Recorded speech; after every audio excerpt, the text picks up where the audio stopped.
Welcome to Master B2B, the world's first and only unwebinar series where we're taking on the key issues in B2B e-commerce for manufacturers and distributors in a debate style series here, folks, around the key issues in B2B e-commerce. And I'm joined today, again, my name is Brian Beck, and I'm joined today by Andy Hoare, a longtime veteran of B2B e-commerce. He's been in the e-commerce field for 20 plus years. He spent 7 years running the B2B e-commerce practice at Forrester Research.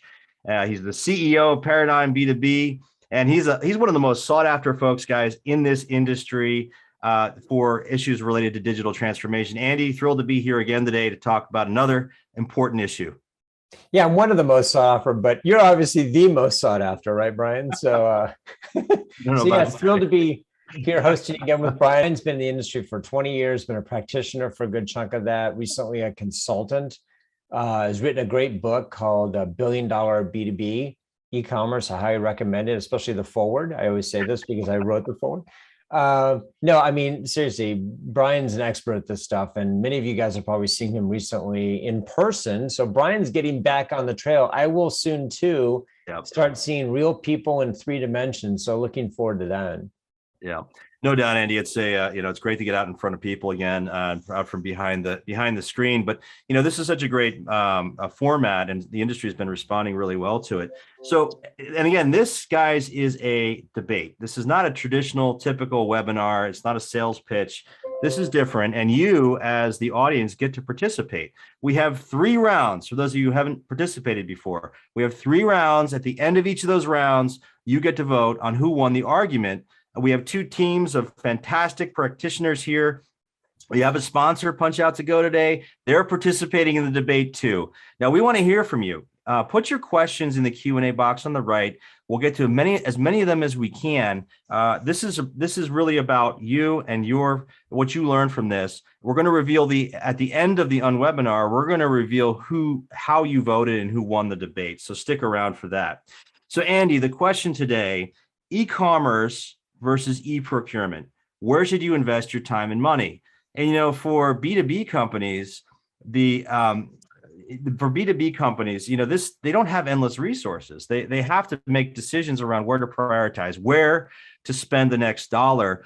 But if you're a seller, are you missing out on things by not being active on e-procurement systems? Are there ways to get into this by taking advantage of pre-integrated systems, taking advantage of punchout to go and things like that, or using Amazon Business and other marketplaces, for example, to get into it? But are e-procurement systems really the future, or are these closed systems more restrictive and less appealing to both buyers and sellers? We're going to debate this issue today. So, and then ultimately, Andy, a lot of people don't even know what e-procurement is. So we're going to start by defining that, and you'll take us through that in a moment. But this is another great session. We have a lot of industry interest in this. I'm looking at who's logging in here. Turtle and Hughes. Looks like we got Caroline Ernst here from Affiliated Distributors. Andy, Caroline Mandy Holm from Warner Electric. We've got Amazon and Google on this one. Caterpillar's here. Boston Scientific. There's Trent from Grasshopper Mowers. Dell is on. Reinders. We have 5 people, Andy, from McNaughton McKay Electric, and I think we have practically all of 3M on the line. They seem to like what we're doing here. MSC's here, Uline's here, PowerPack's here. Again, hot topic, right? So we posted, Andy, on LinkedIn, as we usually do, this topic, and we got our usual thousands of shares, likes, and comments, and all that stuff. But the question we asked here, and I think it frames the discussion well. We asked the question: is e-commerce or e-procurement the right place to focus your efforts in B2B digital selling in 2022? And there's 2 quotes, Andy, I want to read. One sort of taking 2 sides. The first is talking about the advantage of e-commerce over e-procurement. Nick Ostergaard, one of our former contenders, said the following. He's from Toyota. He said, "I think you lose visibility and control by integrating into e-procurement." Interesting. "There is no telling how many of your competitors are also there, side by side with you and your product catalog. E-procurement is meant for buyers, not merchants." Interesting perspective. Meanwhile, taking the opposing argument, Stephanie Pike, another of our former contenders, she's the VP of e-commerce at Ingram Micro, she said, "E-procurement allows for a streamlining of the existing sales motion which is often highly manual, leading to higher productivity and lower operating costs. It can also, get this, be a strategic advantage if you integrate with customers to increase switching costs. Fascinating. So many people are confused about the differences, Andy, and what e-procurement even is and where to draw the line. So, Mr. Hoare, educate us. Tell us what this is. What's the issue here? Well, I'll take a stab at it. So we put together a couple of slides to walk you through how to think about this. Now, what's really critical here is it's always the same. There's a seller and a buyer, but in this case, there's actually a third party involved. The third party here is a procurement office, a procurement professional who sits on the buyer's side and kind of sits between the buyer and the seller, which we're going to address here in a moment. But so it starts out as a buyer and a seller. One of them is exchanging a good and service for a payment. But where this gets more complicated on the next slide is when you start introducing multiple sellers. And what large organizations have done traditionally is they've imposed an e-procurement model on top of it, which you'll see on the next slide.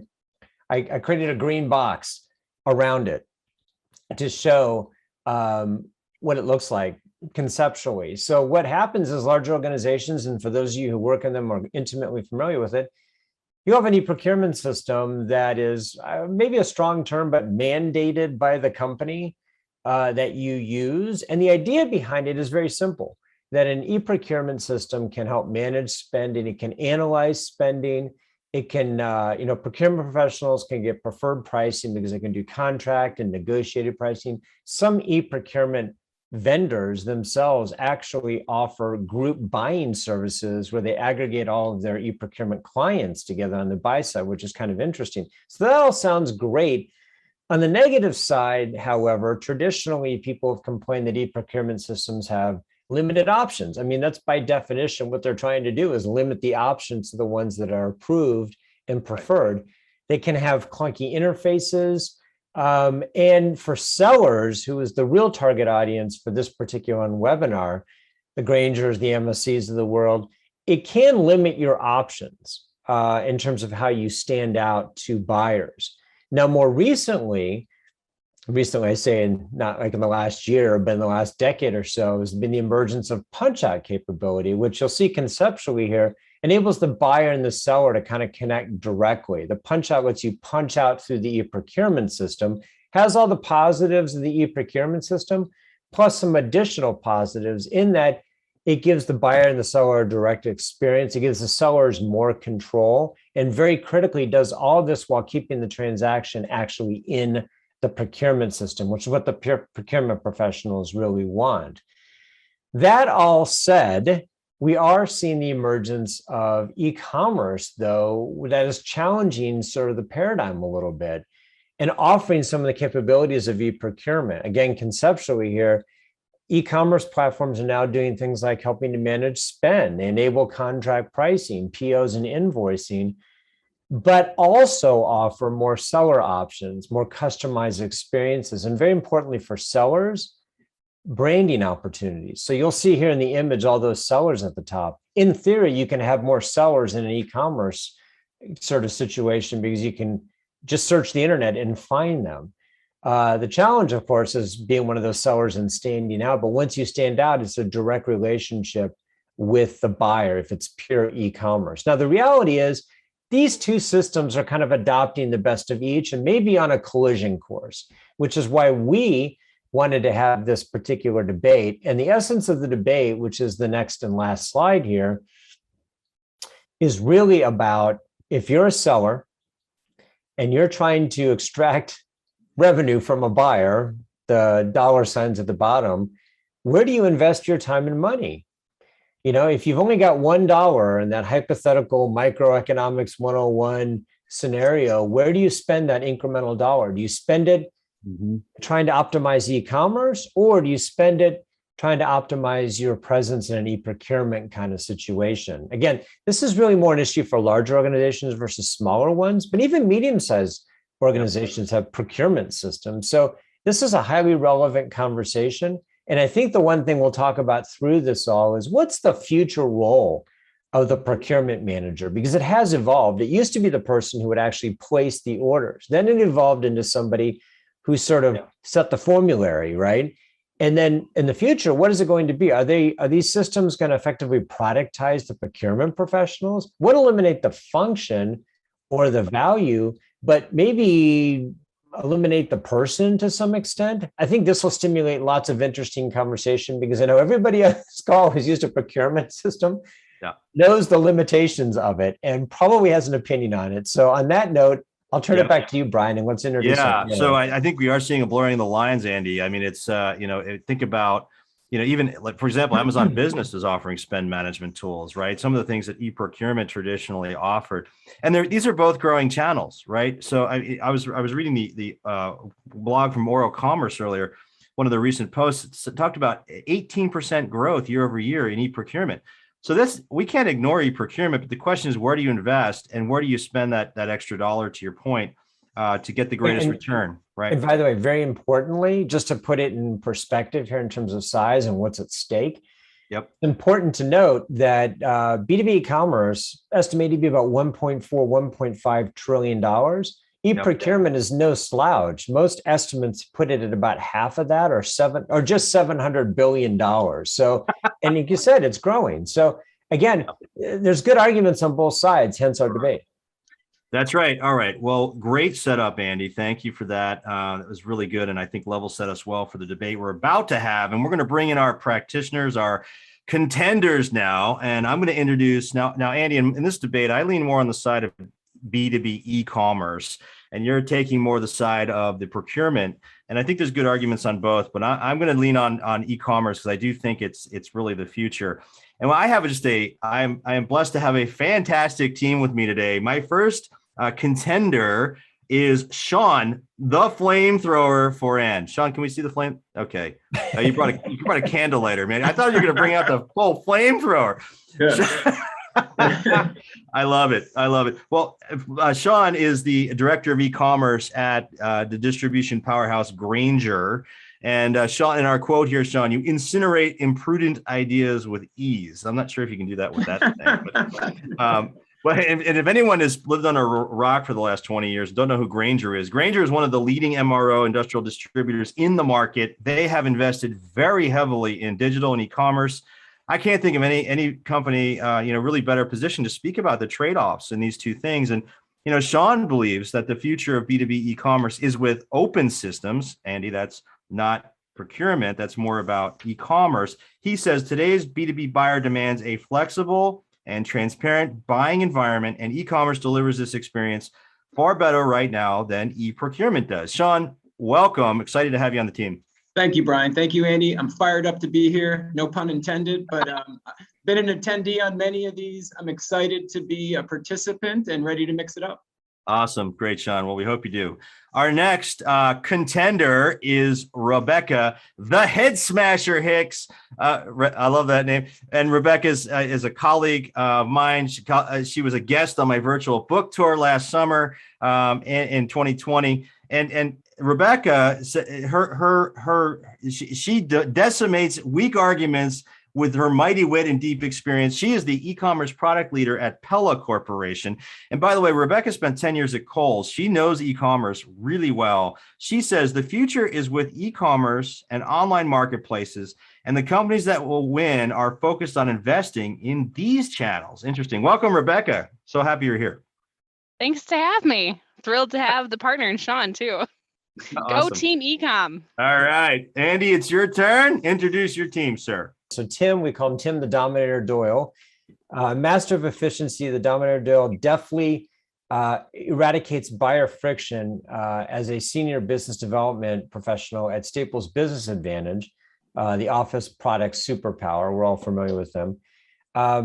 His argument and his quote is that e-procurement systems provide a level of convenience to B2B buyers and spend management capability, we mentioned that earlier, to their respective companies that e-commerce cannot currently provide.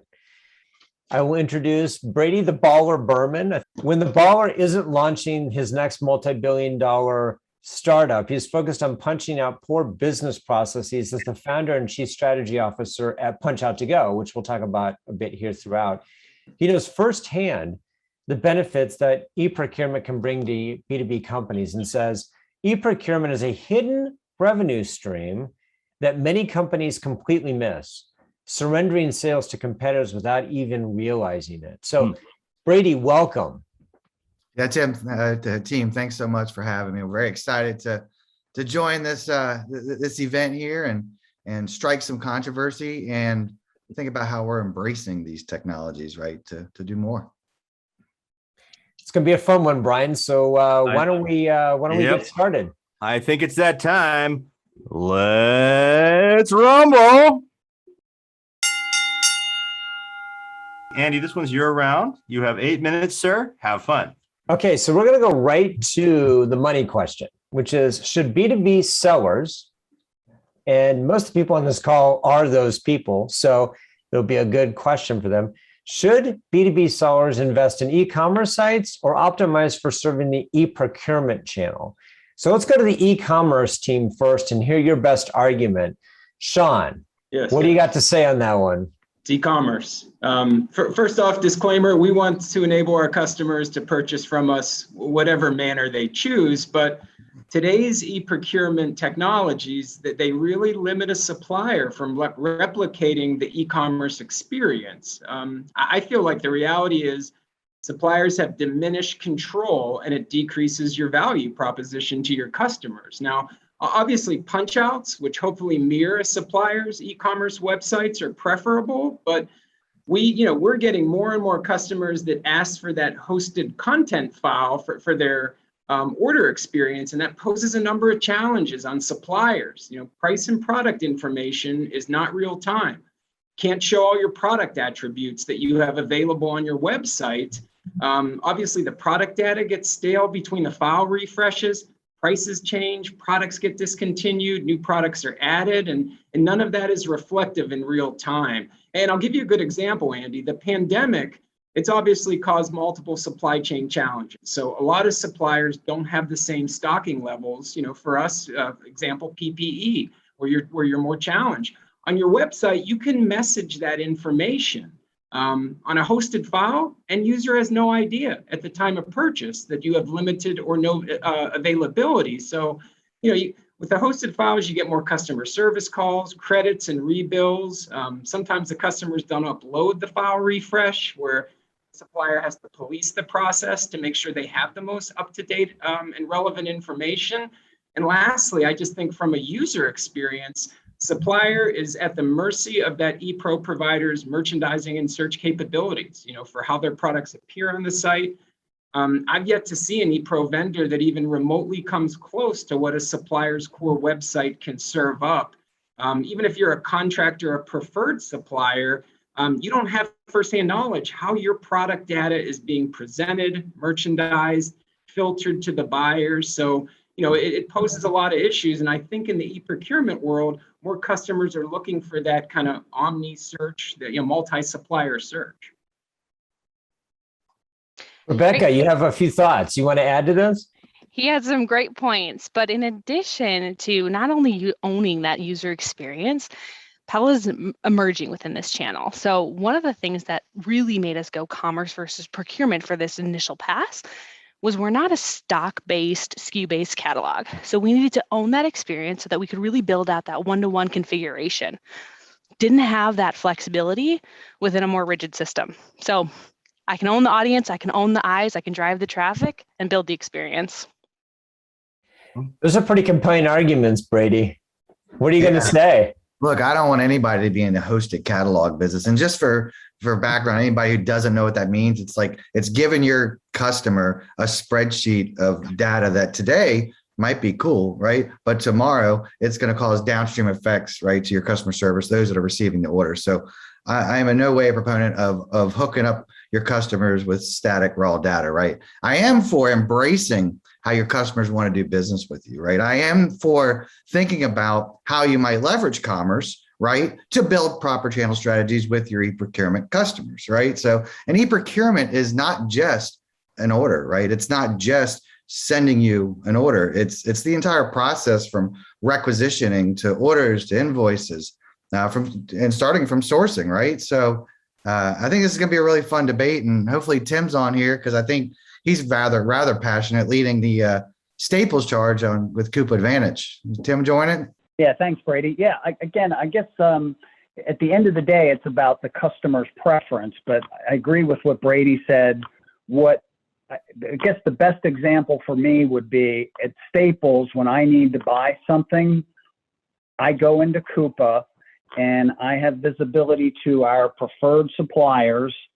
So I see the product and vendors that we have pre-negotiated with and are leveraging our buying power across our enterprise. And it's a simple, easy process to get the right products with the right specifications at the right price that has been negotiated by our procurement team. It's a closed loop process back to the invoicing and everything, and it just makes it simple and easy. I don't have to go to multiple sites, and it makes the process streamlined and easy. And it's a huge benefit for us, and it also enables us to have better standardization of product, more consistency, drive compliance to our preferred suppliers that we've negotiated the best pricing with. So from a total value perspective, in this case, from a Staples perspective, when we're on the buy side, it makes all the difference in the world. So I'm going to call moderator's privilege here and riff a little bit off of what was just said. If we have time, Brian, we do. Keep me honest here. So Sean or Rebecca, what is the counter argument to the Tim and Brady argument about e-procurement provides really much tighter workflows for a procurement professional on the buy side? Yeah, no, it's a good point. E-procurement obviously automates more of the transactions, especially if you're doing EDI or CXML invoicing. But as it relates to, the funding within your own company, I still truly feel like to focus on your core website. And I think you had mentioned it earlier, Andy, suppliers are starting to build in more of the functionality that e-procurement offers. So I think if you can earn the business and as a supplier, you get enough of your customers' business that it's more worthwhile for them to leverage all your advantage features and benefits of your site versus, buying through a procurement channel. That kind of lessens your ability to really promote your value to them. So Tim or Brady on the other side, what about the rigidity of an e-procurement system? And we've all used them before. I've used them in the past myself, and yeah, they're really convenient, but the argument is, man, they're limiting. Well, it's not just limited, right? I think it's, and look at how commerce has matured over the past decade, right? E-procurement's right behind commerce and how it's matured. When we think about various segments of customers that a Grainger or Staples may have, they need to be able to do business, with their customers on the website. And what does that mean? It might mean segmented offering, it might be budgets, it might be approvals, all living within, the commerce technology that's selected. E-procurement, is an extension, right? And it puts the controls more on the procurement technology, but the commerce technology that Grainger, for instance, serves needs to be able to accommodate the needs of the e-procurement buyers. So Andy, we're out of anything? Oh, we out of time? We're out of time, but go ahead. One last comment. I was just going to say, Brady, you said it all. E-procurement is exactly that, behind e-commerce from decades perspective. Oh, she took a shot. Whoa. All right, guys. Well, we need to go to our poll. Thank you all for that. The question is, should B2B sellers invest more in e-commerce sites or optimize for serving the e-procurement channel? We got a comment here, Andy, so go ahead and vote, everyone, on that question, if you would. We got a comment here from Samantha Wells. She says, we've done both punchout and procurement systems or hosted catalog integrations. Procurement integrations have been by far the worst customer experience. Oh my gosh. Punchout has been the best of both worlds. So Brady will smile at that. But we really have to go in the direction of our major customers. So really, it's about putting the customer first. I mean, to me, Andy, and let me weigh in a second, then please come in here. E-commerce is the win here, gets the win here. To me, and Sean said it really well. E-procurement works against transparency and choice. And I think if we look at the end of the day at what the ultimate customer wants, I'm not talking about the procurement department. I'm talking about the ultimate user of the product, they want choice. And then we got to make the digital channel's job, in my opinion, is to make the buyer's job easier. We're making the buyer's job harder in some cases with e-procurement. It's easier with B2B e-commerce if you're doing it right and well. And listen, picture yourself as the buyer. Today's buyers, they want choice. They want options. They want transparency in selection, in price. They're used to massive choice. Amazon has billions of products on it, Andy. They didn't become one of the largest, e-businesses in the world by limiting choice. So I'm sorry. I think e-commerce is the future. And as we think about B2B e-commerce and everything that's happening to accommodate some of the traditional e-procurement workflows, I think the world's going that way. I think that's the word to invest. That's just me. One quick argument though for e-procurement, and let's face it, you said, hey, everybody wants, choice and transparency, et cetera. But particularly on the choice side, every buyer wants an unlimited number of options, but they're also spending somebody else's money. And that somebody else is maybe manifested by, I don't know, a CFO who says, wait a minute, why do we have 1,000 people overpaying for stuff that we've already negotiated prices for? If they would just use the procurement system, we'd see that spending come down. So that's the important question. Can buyers be trusted not to overspend somebody else's money? And until they can do that, or there are, barriers in place to preventing that from running amok, I think there's a strong argument for e-procurement kind of maintaining a tight hold on that. Yeah, it's not mutually exclusive though, Andy. We can do that in B2B e-commerce systems have done well, and you know it. All right, so we're out of time. We've got to go to round 2. Okay, this one's mine. Andy, would you do me a favor and keep time, please? We have 8 minutes. I'm on it. Our question is,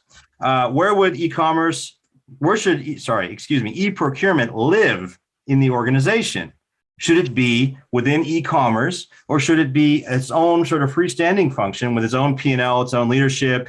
So where is it best optimized? So my first question to our contenders, should e-procurement be a freestanding unit or be a part of the e-commerce group if you're a seller or supplier? And Tim, if we can hear you, I'd love to go to you first for your perspective on this for team e-procurement. Tim? Yeah, so our perspective is freestanding, right? Because it requires separate skill sets. You need different technology folks involved. There's a different business model. That's really it. We believe it's best to be freestanding. In our case, e-procurement reports up into the finance side of the business, the CFO, versus the chief technology officer, which is the e-commerce side. Yeah, look, guys, e-procurement's been, it's been really underfunded, right? It's been potentialized. It needs its own strategy, right? It needs its own roadmap, and it needs, strong leadership, right? It needs leadership to own the channel to create the success, right? So it's not a, set it and forget it type of channel. E-procurement exists. It needs to be embraced.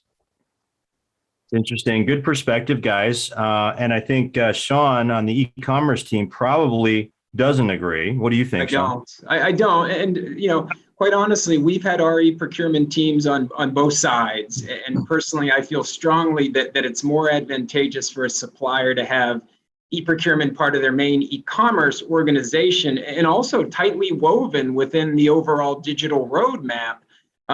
Look, the goal is to have an integrated experience, right? Your punchout should look and feel as close to you as your website as possible. This benefits your e-procurement offer because you can make sure as much of the advantage features and functionality that get built on your main website are also applied to your punchout site. And I think especially when most customers place a portion of their sales with their suppliers from their ePro platform, and then some directly on that same supplier's main website. 100% compliance in either channel, it's pretty rare in my experience.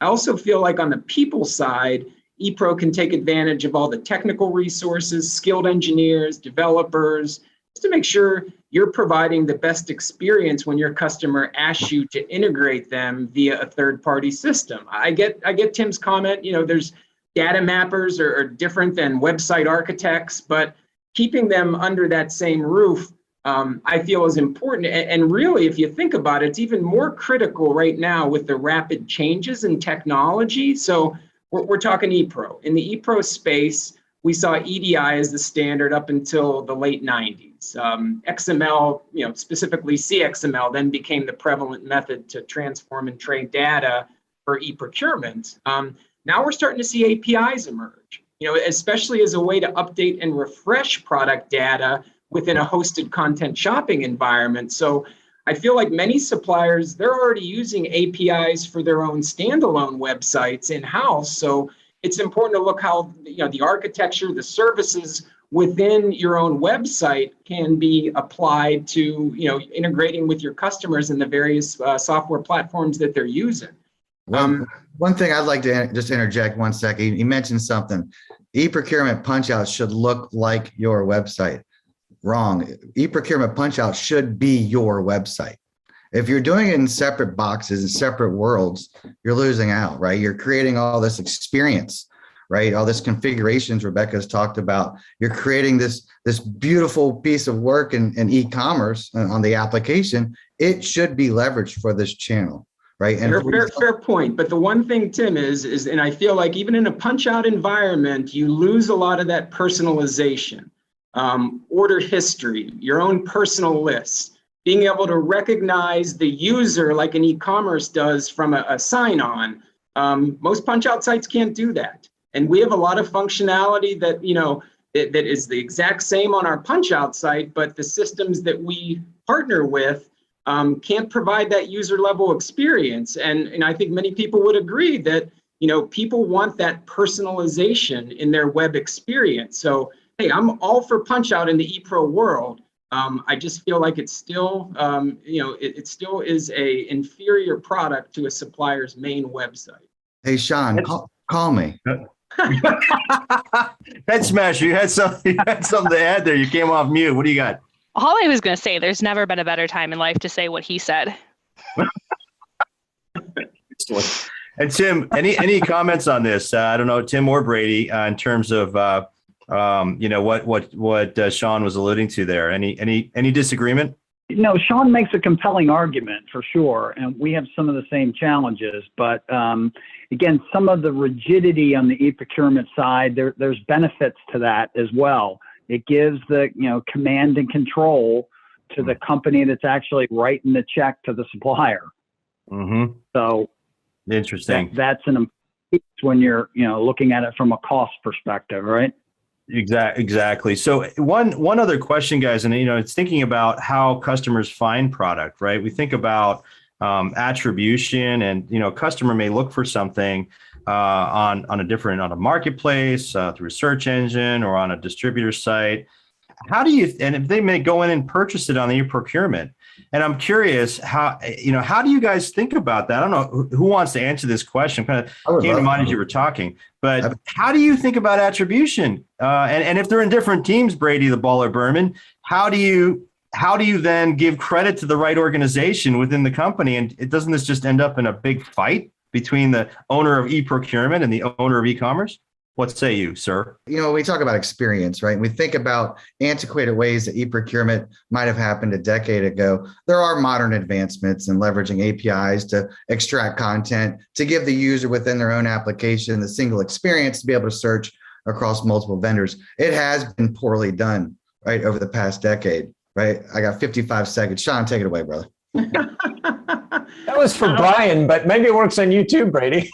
Yeah, no, I'm a big fan of attribution. I'm not trying to argue either side, but you think about mobile as that technology emerges more. A lot of our customers use it for search and select. So if they can find the product they need and it saves them time and money, but yet they execute the order on our website through an e-procurement channel, they call the branch.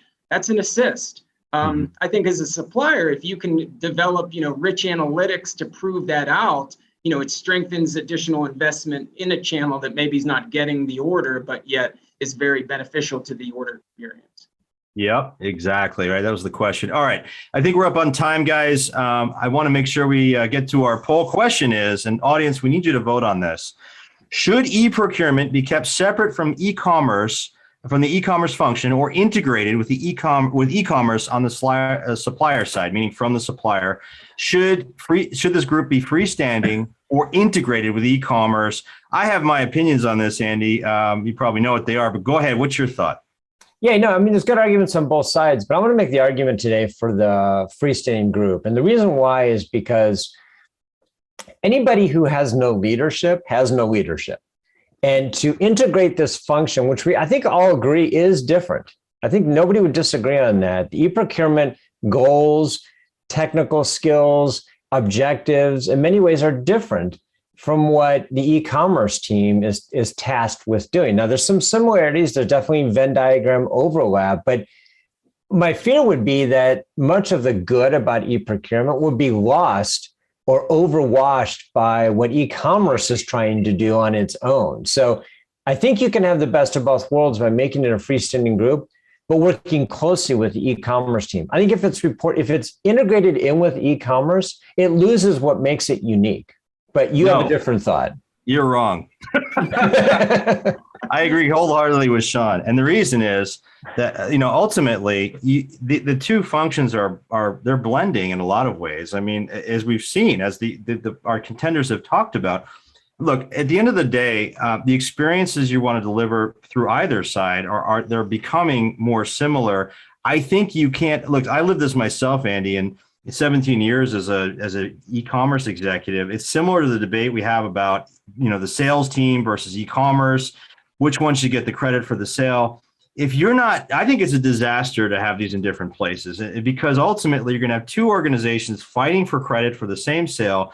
They should work together, right? Because the research may happen on the e-commerce site, but then the actual purchase happens through e-procurement. Yeah, but Brian, should there be somebody who's in e-commerce in the leadership position who really understands the e-procurement? Yes, we need to have a separate webinar on this, Andy. It's not just e-commerce. We can't think about e-commerce as a function in and of itself. E-commerce is the entire business. E-commerce digital needs to translate this whole bit. So I'm thinking about this not so much for e-commerce, but really thinking more globally about how digital impacts every channel. Well, I think that's a different discussion. I mean, it is a different discussion. Should sales report to e-commerce? Should finance report to e-commerce? I mean, that's where you're going, but let's keep it to this. All right, we were out of time on this, but yeah, no, I hear what you're saying. We'll do another webinar on that. So stick around to see which argument is right. All right, it's time for round 3. It's all you, Andy. I'm keeping time. Yeah, so we get often asked this question, and this sort of overlaps with the e-commerce, e-procurement sort of discussion, because ultimately this is about buyers or customers for sellers. And so we wanted to explore in this particular webinar the notion that much discussed, but I think not really well resolved, this idea of channel shifting offline customers. So we had the opportunity to do this, we're going to do it. So, should you channel shift otherwise happy offline customers into an online environment? Let's go to the e-commerce team first. Should you just leave them there if they're happy? Or should you brute force them or guide them or whatever, methodology you want to use? What should you do with people who seem like they're content being offline? Maybe it's a dying breed, but what do you do with these people? Sean, why don't you go first? Yeah, thank you, Andy. It's not a dying breed, and we want to offer our customers multiple ways to purchase from us, like everybody on this webinar. Call, stop by if you have a branch, order online, through Eprocurement, send us a smoke signal. We'll make sure someone can read them. But I personally do feel that suppliers have the opportunity and hopefully the ability to provide their customers a better shopping experience online, especially a supplier like Grainger that offers lots and lots of products. Online provides easier access to those items. If you're signed on, you're going to know your price, your availability. I talked about it before, but the ability to personalize that experience could be favorites lists, access to quotes, and the account administration features websites offer as well. Making sure all that information you need on your pack slip and your invoice, those are significant benefits to ordering online. On the selfish side for suppliers, you can leverage all that data that you aggregate to serve your customers better based on how they use the sites, what they order, what features do they commonly use. I get it. Like a solid CRM platform can provide that, extremely informative data, but I just feel like e-commerce, your e-commerce site, provided you have a sizable share through that channel, is invaluable to better serve your customer base. Just one more point related to e-commerce versus e-procurement. We talked about offline versus online, but what we found is, ordering online has tremendous benefits for customers related to saving them time and money, right? It's the productivity. I think we've all seen the statistics. You spend $300 in process costs for an $100 order. One of the things that we found is a lot of our customers with e-procurements, that they don't have, the end users oftentimes don't have access, whether it's to the punchout site or just a sign on to that portal. E-procurement has licensing costs. So in many cases, the purchasing journey, the people that actually use our product are still in a very paper-based world, manual requisitions, phone calls, and the first person that's punching out is the purchasing agent. So I think the total value sometimes is missed, just based on how that e-procurement platform is funded and, dispersed to the people that are going to use it versus the people that really, really can take advantage of an online platform. Rebecca, did you want to quickly weigh in on this one as well before we go to the other side? Yeah. So like Sean said, you want multiple ways for all of your customers, regardless who it is. The reality is, as we're building up new experiences for customers, we're targeting contractors and pros. And what do they do in their non-day-to-day 9-to-5 job? They're B2C customers, and they want an experience that's very similar to what they react in other experiences, right? So as we're building this, as we're seeing where the reality is and what we can do, we need something that's mobile, fast, on the fly, that can house really intense, personalized experiences that can be transparent in pricing and ultimately show up in a variety of places. So I want to keep that customer online. I want to make that easy business transaction online. It's where that customer is starting to evolve to go to.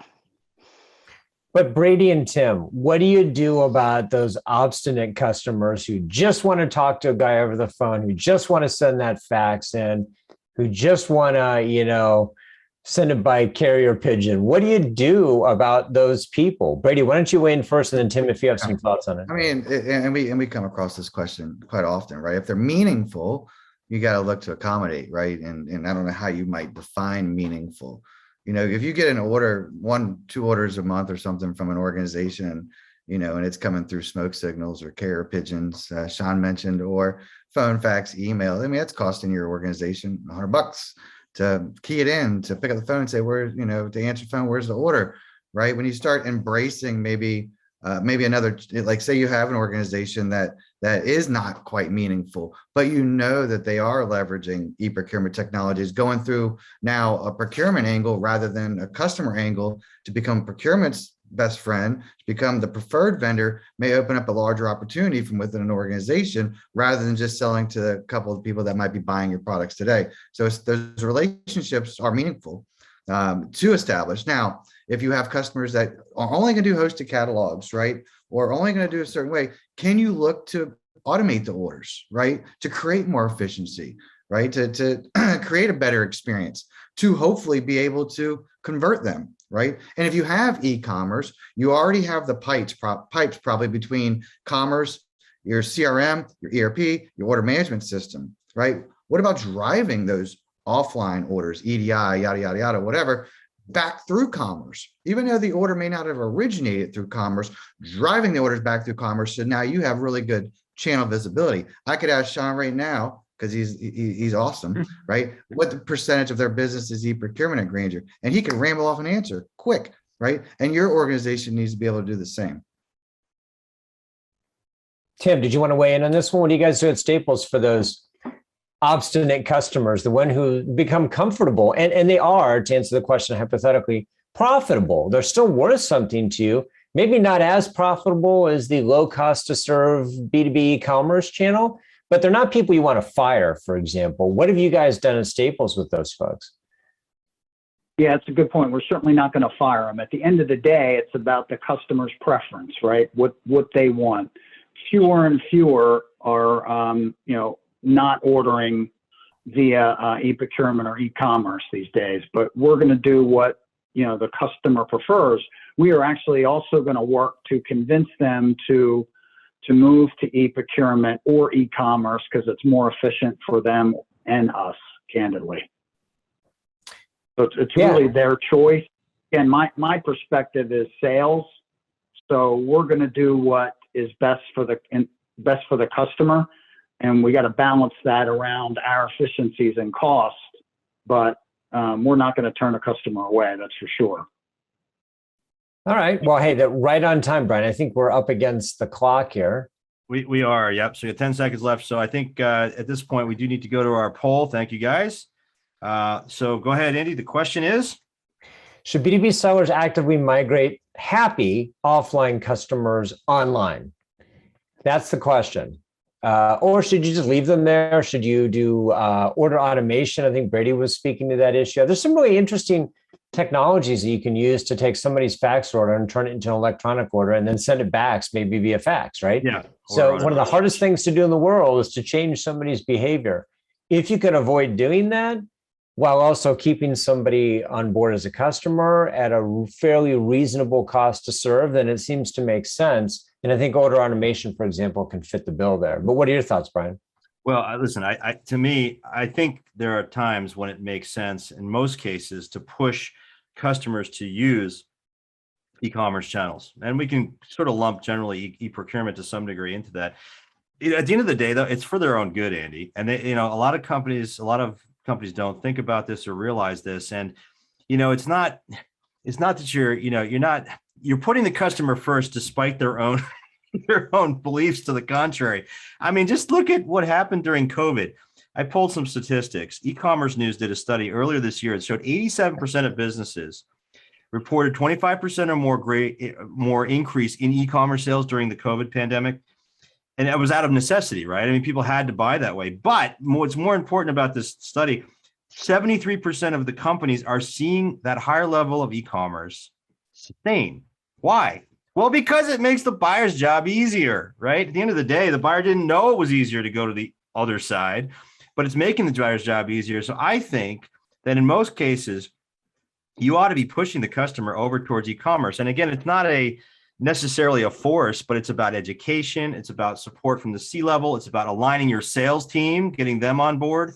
It's about dedicating resources to getting adoption. You have to be diligent with a marketing and sales plan effectively for adoption of e-commerce and these other digital tools.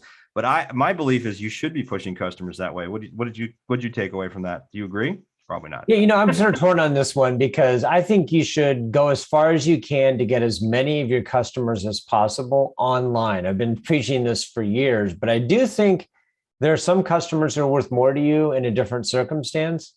And I think you can't have a one size fits all approach. I think there has to be, you have to be more segmented about this. But I do believe that 5 years from now, we're not having this argument anymore. I think that, everybody will effectively be online, and the pandemic accelerated that shift. For those who were really sort of eager to stay in the other world when they were forced to go into the new world, they kind of liked it there and they're not going to go back.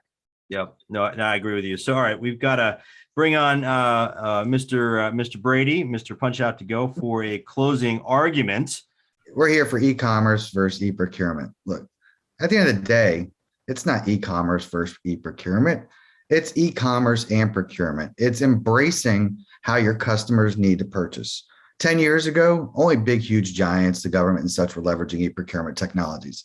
Today, the mid-market to enterprise is leveraging e-procurement technologies. When COVID happened, it accelerated everything. Digital transformation was happening all around us from a buyer's perspective, from a seller's perspective, and great technologies are coming into play. Many of you run great technologies for commerce. Your customers are running great technologies for procurement, right? And that market is continuing to grow, right? It's the fastest growing channel in all of B2B is e-procurement, right? It's not, should you do Amazon? Should you do this? Should you do that? You kind of got to evaluate doing it all. You've got to meet the needs of your customers, right? We've been at this a long time in the e-procurement business and integrating commerce technologies, right? And I'll tell you, you're not alone if you're just starting. We work with some of the largest organizations in the world, massive organizations that are really just starting to get going with it. They know that isolated black box that sat off and handled their e-procurement customers is not the wave of the future. The wave of the future is leveraging your commerce technology. It's building a cross-functional team to drive value to your customers, right? Thus making you and your team happy, your stakeholders happy, and making it easy for your customers to purchase from you. So with that, e-commerce versus e-procurement? Nah, e-commerce and procurement. Embrace the channels. It's a kumbaya moment. Thank you for that, Brady. All right. The decision. Thank you. And I love how dramatic that is. All right. So, Andy, you just got a few minutes left here. And, a couple takeaways there. I mean, I actually agree with what Brady was saying about it's both. I think that though it's a lot of it is also about where do you start. And we had a comment come in from Ricardo Caruso at Cepheid, and he said, really it's about they started with e-commerce. They're a big healthcare distributor. They started with manufacturer. They started with e-commerce, and now they're moving that into the e-procurement realm. Because there really is a blending of this, but it is where do you start? What did you think? Yeah, I was just actually monitoring some of the chat going on. It was like once again a debate within the debate where people were actually arguing back and forth about this, which is fun.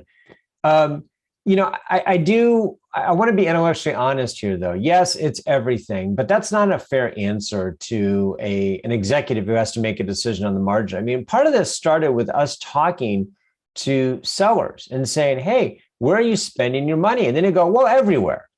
Well, of course, they're spending money in multiple places, but how are you deciding? Why are you deciding? How do you make the decision about what not to spend money on? That's the interesting question. So on the margin, I think people have to decide. I think for larger organizations, e-procurement is a more relevant thing. For small organizations, e-commerce.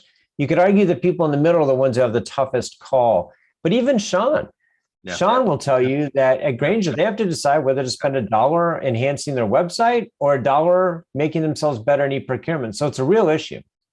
Yeah, it really is. And the guys who, if you contributed to the chat, there's a lot of questions and awesome. We're running up on time here, so we're gonna have to handle some of those afterwards. So thank you for your comments and questions. So I think we can now, if we're ready, let's go ahead and pull up our results here. So we're going to reveal round one. Should B2B sellers invest more in e-commerce sites? E-commerce wins, Andy. I think we need to invite more e-procurement people to these calls. These are mostly e-commerce people. All right. So round one goes to e-commerce. Number two, should e-procurement be kept separate from e-commerce? Integrated, 82%. E-commerce is kicking butt. Thank you. See comment number one. Right. Exactly. And round three, actively. Okay. Yes. Interesting. Yeah. Should move online. So those were all the e-commerce arguments, more towards that side of the equation. So team e-commerce, good job. By the way, team e-procurement, great job too. Andy, good job. But we kicked your butt. All right. So guys, thank you so much for joining and listening to our own webinar today. So thank you very much, Andy. What a great debate today. It was really a lot of fun. So thanks again for joining. See you then. Take care, folks.